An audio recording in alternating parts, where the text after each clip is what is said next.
Welcome back to part 3 of the Modulus calculator. And the last time you were here for part 2, we built this object class, and I've had time to think about this class.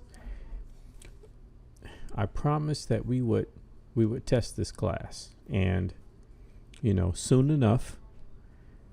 Before we test this class, there are some considerations. First of all, I need to explain how this object comes together, why the components are here and what they do for someone who is learning.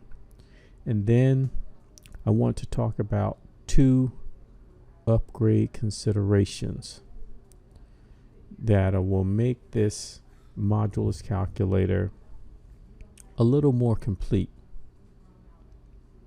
So let's get into it. Let's break down this object.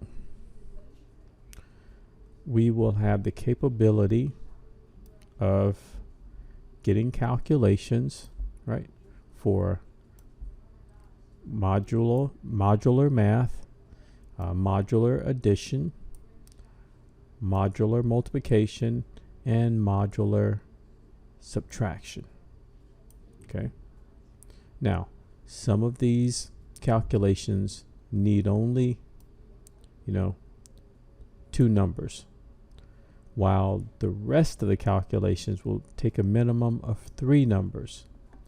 So, or thus, we have 2 constructors, right?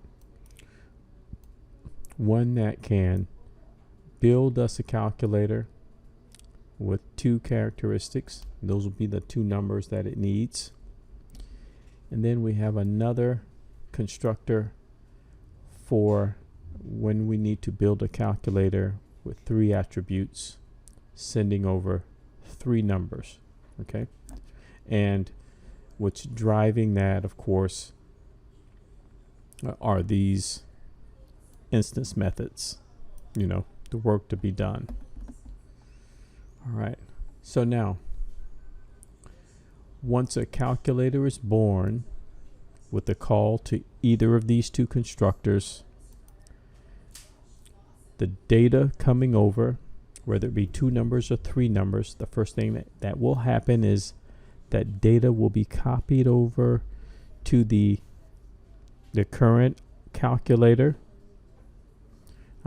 to have its own variables. Okay, so in other words, we're going to free up num3, num4, and num5, because we, for a new calculation, of course, or a new calculator, and we're going to free them up by copying them over to that calculator's own private variables. And these are called instance variables. Now, that's well and good, right? We have the private declarations up here, up top. For that to happen, but we have to ask ourselves, once that calculator has been established with its own private data, how do we print it? How do we get to it? It's been declared private. How do we make changes to the calculator after it has been created with the private data? Hence, we have our getters, right, which are accessor methods. We have our setters, which can make changes. These are our mutator methods. These are designed to access and make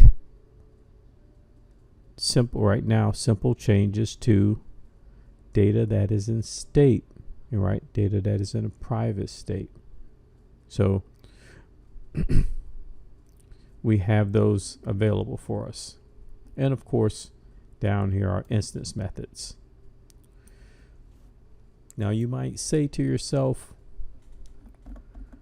All right, what upgrades are you considering?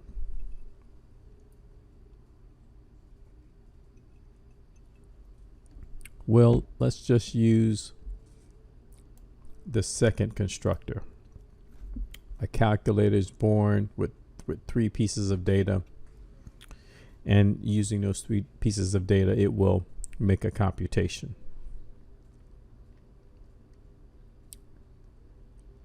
Well, I was thinking that each calculator can have its own answer, you know, for that problem. That calculator is born into existence for an exclusive math problem. Why not give the calculator its own private, you know, data for the answer? You know, that's a consideration. Sometimes, you know, you can capture the answer from the client class, from the test class, right? And you wouldn't need, you know, that over on this side. But I want to explore, you know, having the answer stored as private data along with, you know, the rest of the data belonging to the calculator, you know, rather than simply finding an answer, printing it out, and then keep overriding the variable on the other side. You know, each calculator born into existence, right, for just one particular problem will be more complete, have its own answer. So let's give that a try. I'm at the top of the code, and we're going to add some private instance variables.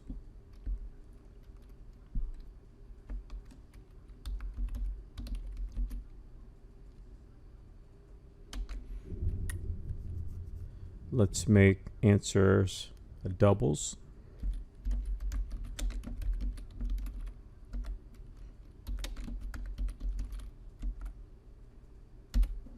Okay. And we're not going to send answer over. It won't be, you know, sent over. You know, we don't need to add to the parameter list. We just simply need to set the variable inside the constructor.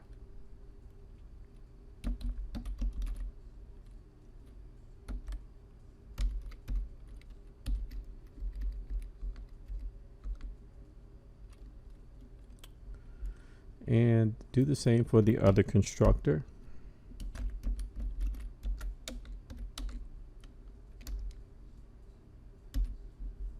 All right.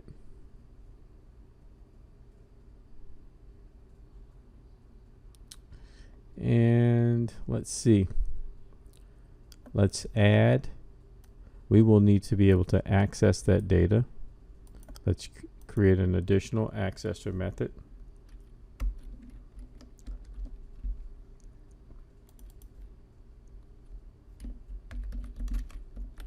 For each of those.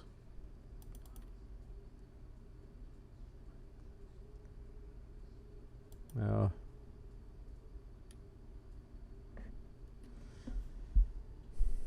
let's call that, oh, I see a mistake. Let's call that get answer 1.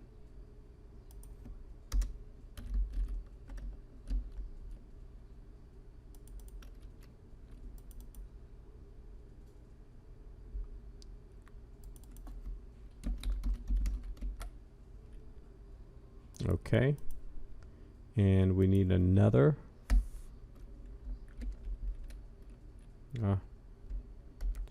Let's copy the closer relative.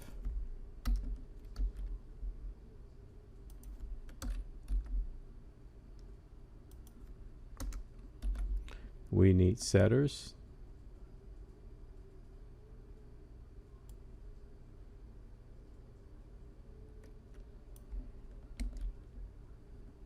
So that we can change the answer if we need to from the other side. We can access and change.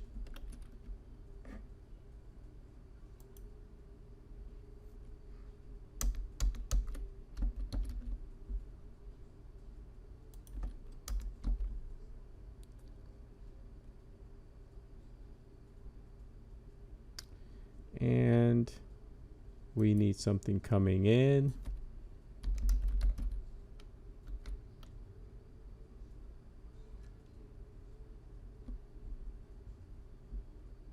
Let's call ANS1.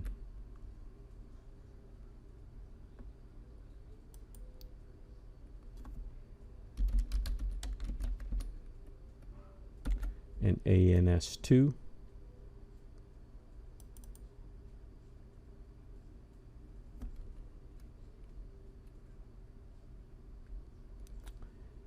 And let's see. We're going to take our private instance variable.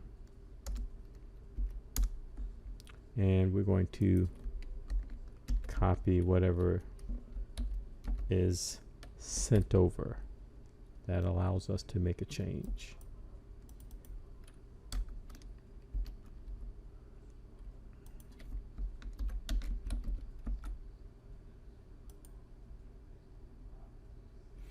Okay, so now we can make changes to the private data. Now I'm seeing all kinds of mistakes in my code. Let's go camel case on our set method names. It is amazing what you see when you come back. Of course, you all have been seeing it for a long time and yelling through the screen. Trust me, I understand. Now, I'm sure there are more mistakes that will be uncovered when we test this puppy out. We probably need to go ahead and test it for that reason, but I have one more upgrade that I talked about.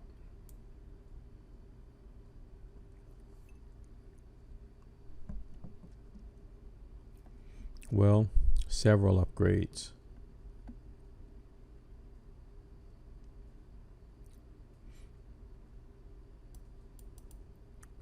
Because we now need to build in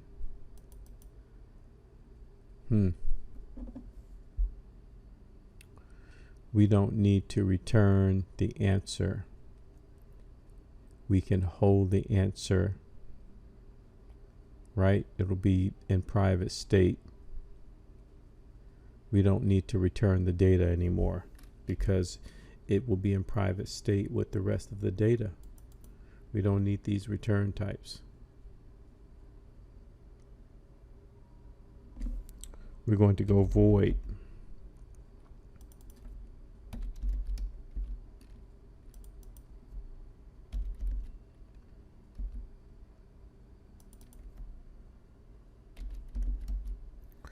And we're going to utilize these variables that we have, answer1.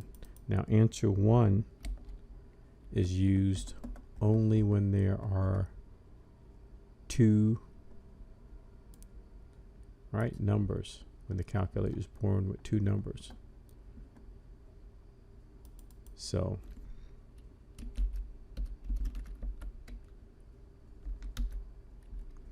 and the rest is answer 2. The rest of these will be answer 2.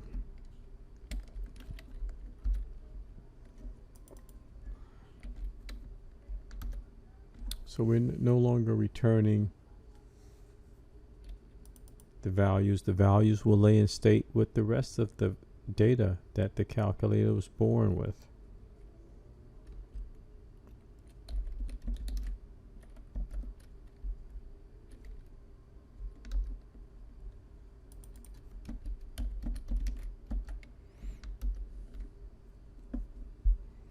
Okay, and we can make a call to the proper method.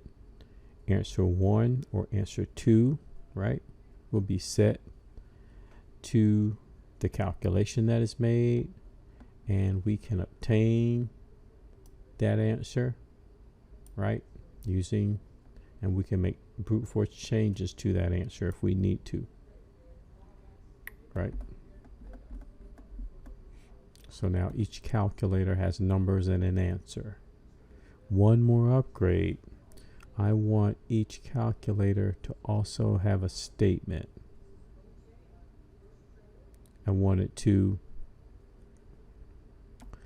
have a statement of the expression, as a string. Now this sounds simple enough. I've never done this on this side. There will be printing on the client side, but I would like to, for at least each calculator created, to have the numbers needed for the calculation, the answer, and the expression. Okay. As a part of the object, characteristics. So let's give it a try. We need a private instance variable, a string expression 1 and 2. You know what? If we go to call the string method, no, if we go to get the string data from using the accessor method, that string for this particular method covers addition, multiplication, and subtraction, this method. So we would know which operator, to print out, to store as that in that expression. We wouldn't know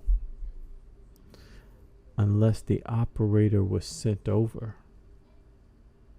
But no, it's too much for this.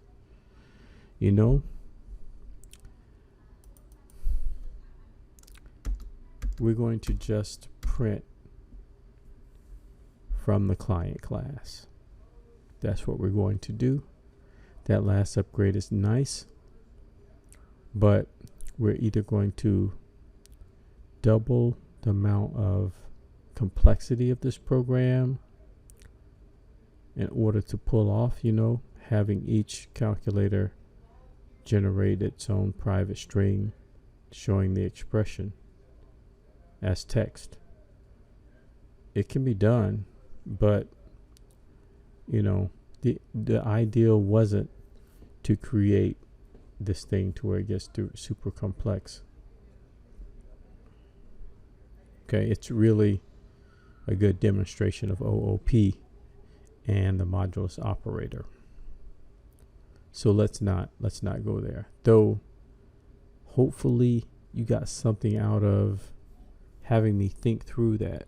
If you don't understand what I just said in terms of leaving out, we don't want each object to have its own string representation of the expression, that of that calculation.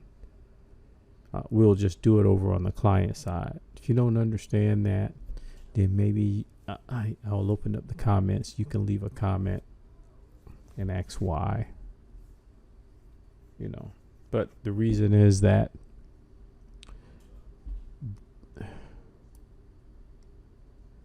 when we put together the expression, we would create a method that that creates an expression that is assigned to a variable, similar to these calculations assigned to a variable, and then when we wanted to, we could just get that expression and print it out. But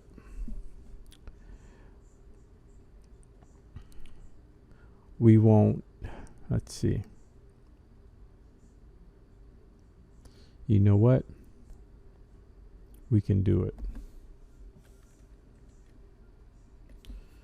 because these individual methods, they know what the operator should be.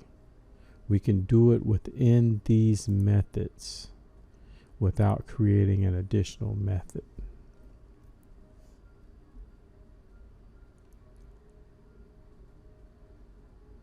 I think we can do it. Let's give it a try. Okay.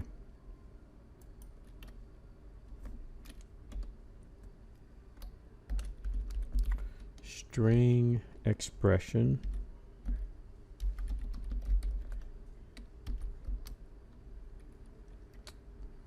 And let's set it.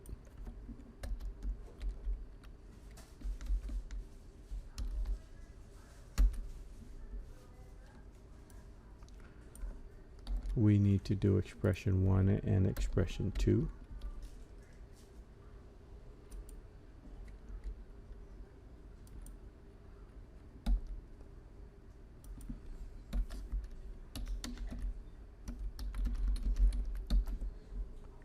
How about that?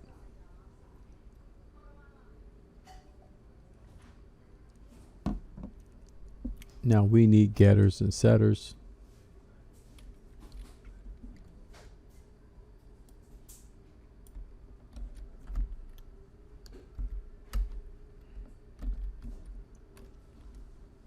Get expression 1.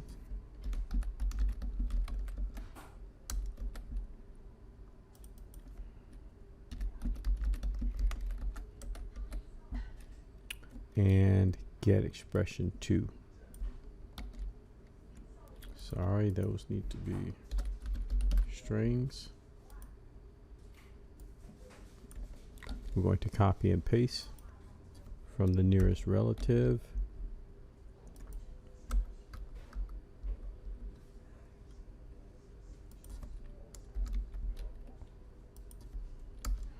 This will allow us to obtain at any moment that private data that we're going to generate. And we need set methods in case we want to change that private data. Let's use, here we go, the closest relative.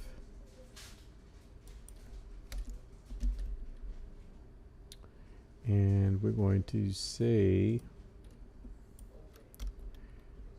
to set expression where exp string, there we go, exp1. All right,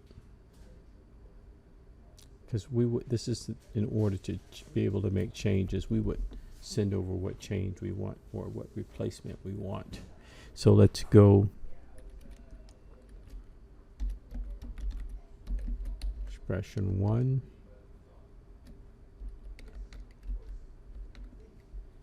It will become whatever we're trying to change it with, exp1.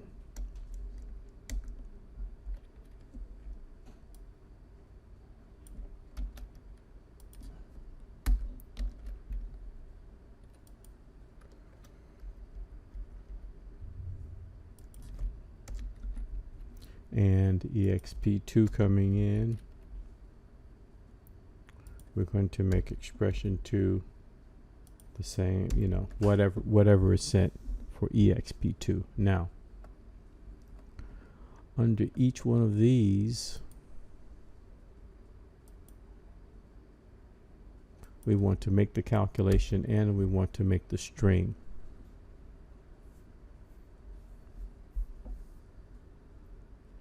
So for this one, we want to take expression 1 and we want to set it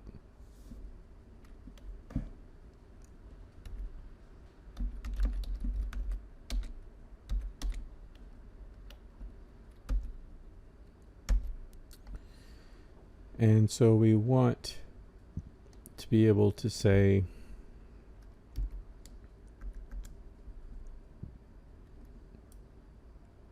take this expression, let's put it inside and build around it. Num1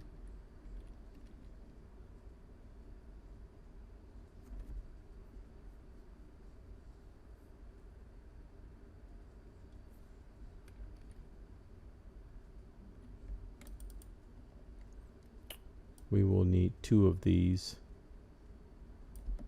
Copy, paste, paste. There we go.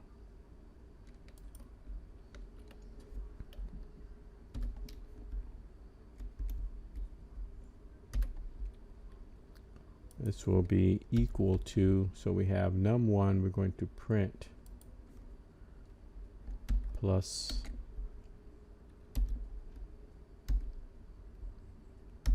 right num2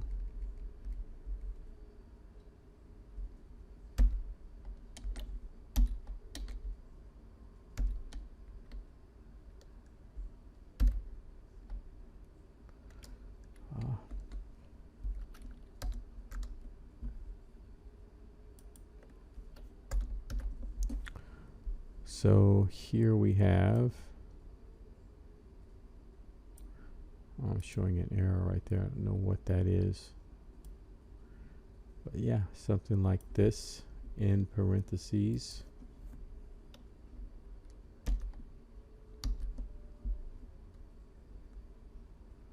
So that we can print. We need spaces.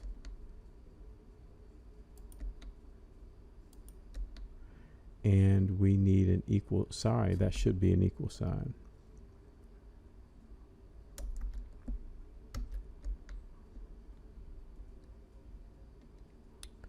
Okay. Expression 1. Now all of the rest of these will be expression 2, but we're going to borrow.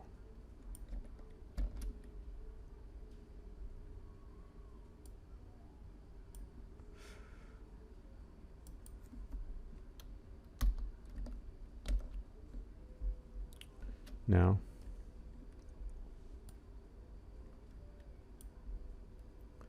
this becomes a plus sign because this is a modular addition.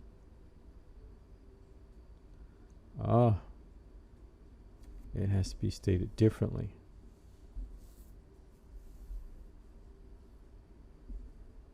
Let's go add. Let's do that in the middle for modular addition. Add the 2 numbers. We need to change over to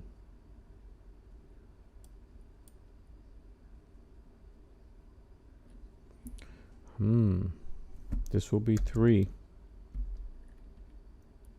Let's just write it as it should be. That's going to be confusing. 4 adding then modulus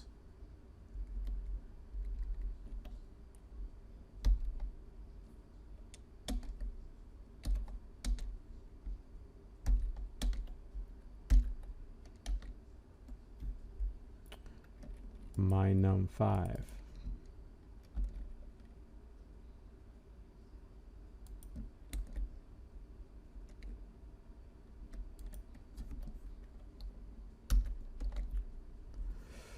There, that's more accurate to what's happening.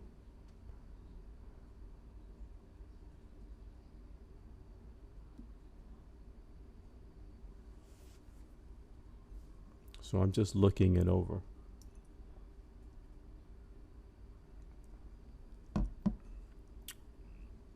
You know what? We already have the answer. So this inside of here should just be answer 1 and answer 2. We already have the answer available.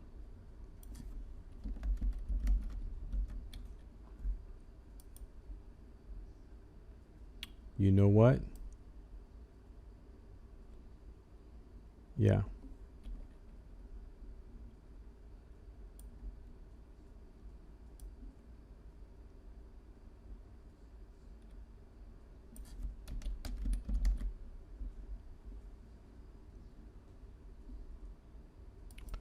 So let's get rid of the parentheses. They are no longer needed.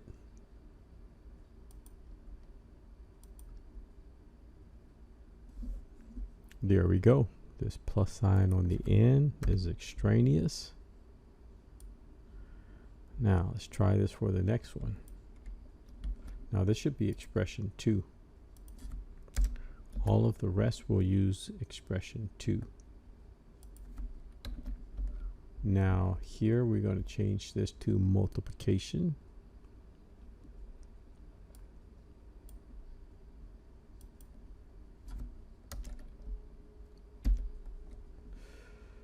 Now subtraction is going to be, oh boy, different.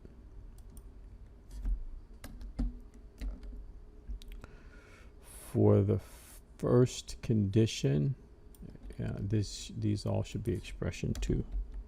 Expression 2 is serving triple duty. Up here, let's make sure. All right, I'm just double checking. I'm going to find all kinds of mistakes. I already know that. Let's do the subtraction where we're going to subtract and then take the modulus, but we have to make sure that they know that the subtraction comes first. So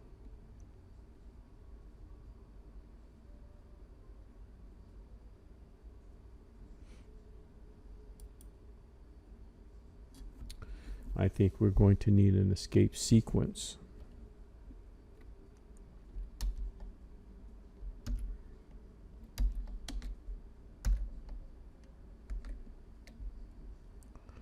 But we can do that.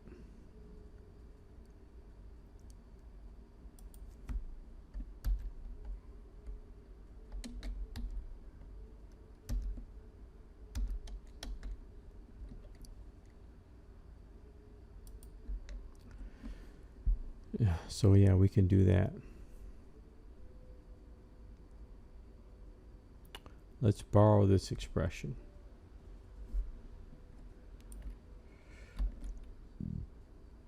Let's make sure it's supposed to be 3 minus 4 modulus 5. Okay, all right, good enough. And let's do this one.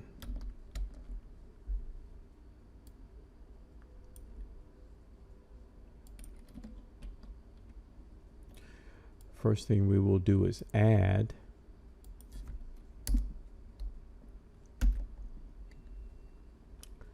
Then we will subtract.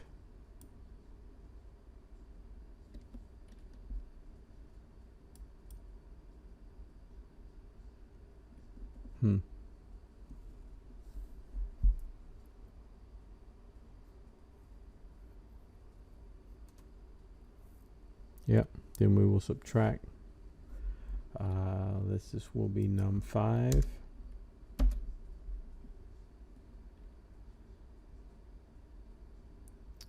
We will subtract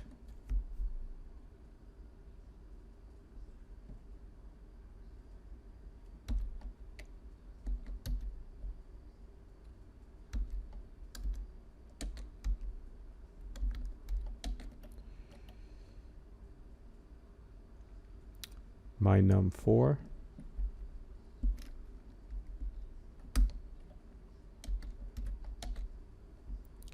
And then we will modulus last. So we need another set of parentheses.